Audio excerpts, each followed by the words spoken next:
What can we learn from liars?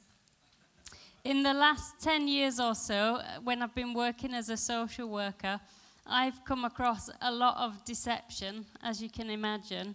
And what I've learned in that time is actually a lot about truth.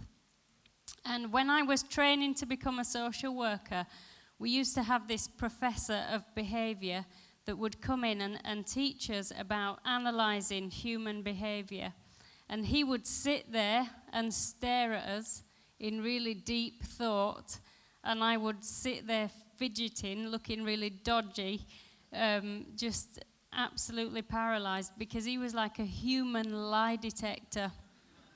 And I was convinced that he could read my mind, so I would do all these strange things. So he probably either thought I fancied him, or or I was going to run off with his laptop, one of them. But he used to say things to us like, all behavior has meaning. We either speak out the truth or we act out the truth, but one way or another, the truth comes out of us. And I think he was onto something there, and that became invaluable to me as a social worker. And it's nothing new, is it? The Bible says in Matthew that we should watch out for people who say one thing and do another. It talks about recognizing people by their fruits, by what they do. And recently, Essex University did a study, and they concluded that as a society, we're far less likely to be honest than we were even a decade ago. And we're being described as a post-honest society. Apparently, on any given day, we're lied to between 10 and 200 times, which the upper end of that's a really bad day at the office, isn't it?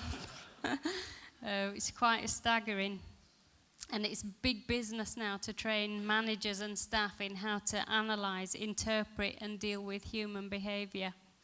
And for those of you who like numbers, which is not particularly me, but apparently, I don't know why she's looking miserable, it could be the hair.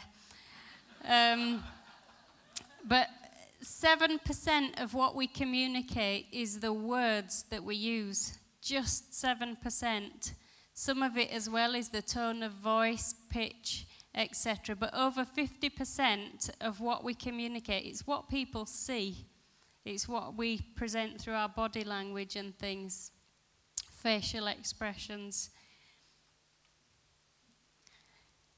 During the years that I've worked as a social worker, like I say, I came across a lot of deception.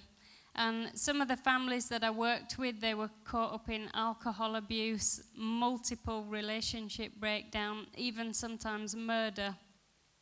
And you can imagine that the outcome of my involvement, the stakes were really high, because it often would dictate where children were going to grow up. So I totally understand why some people would want to conceal the truth to try and influence the outcome of that. And I had to learn to see beyond the words and try and find out the truth of what was going on in people's lives. And I never got to the level of the scary professor, but I just picked up a few clues as I was going along. But what I've learned from that is that we can choose whether to lie or to tell the truth. But the Bible says that we're made in God's image, and God is truth.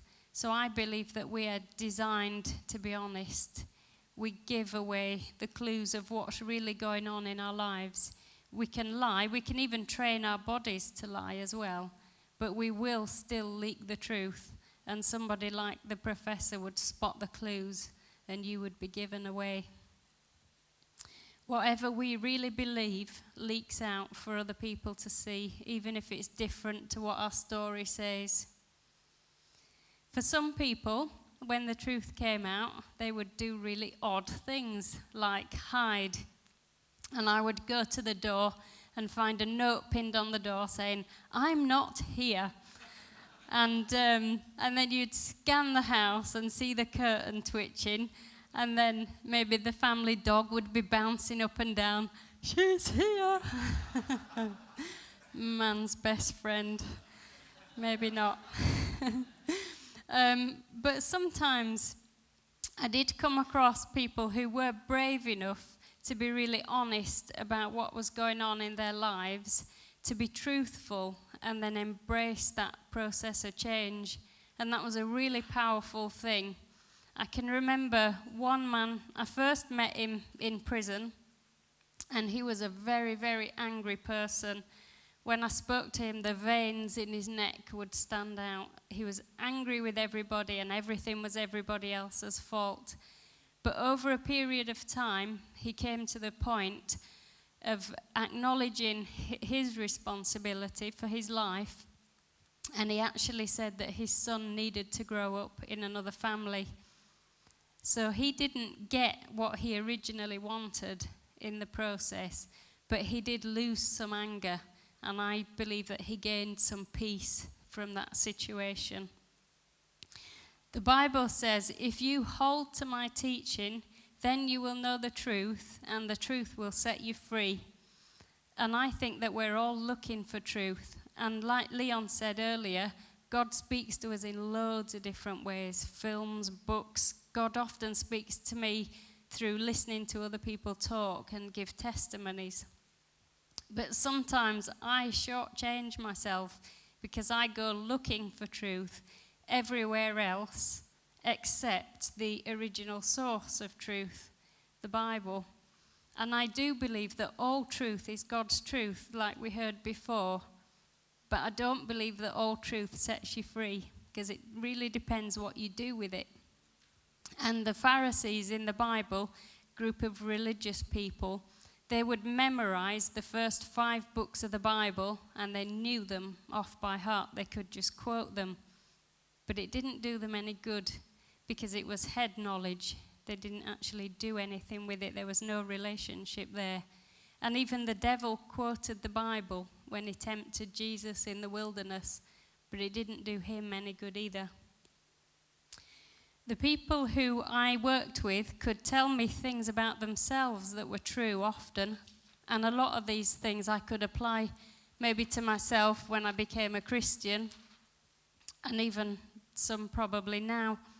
But when we become Christians, I believe that that is the ultimate moment of truth, where we come before God and say, this is me, the good, the bad, and the ugly. And then we put our truth into God's truth, and then growth and freedom happens. I was invited to go to a comedy club a while ago with some social work colleagues, and we got there and we were having a meal before we went in, and we suddenly realised that if the comedian asked any of us what we did, there is no way that we were going to say we're social workers, because we'd have been eaten alive and spat out again. So everyone said, oh, we'll just lie and make up bogus professions for all of us. So it went round the table, and everyone was making up these funny things. And as it got to me, I thought, oh, what are they going to say? And they just said, oh, she'd be a missionary, she would. And I was quite relieved, actually, because I often wonder if anyone can even see any difference in me, if people can even tell if I'm a Christian. So I was quite relieved that something had definitely been leaking out of me about what I am passionate about. So we all leak the truth. What can we learn from liars then? We're honest by design, I believe, because we're made in God's image. We can choose to lie or speak the truth, but whatever we really believe leaks out for others to see. All truth is God's truth, but not all truth sets you free unless you do something with it. And that is found in relationship with God, the author, and the truth of the Bible.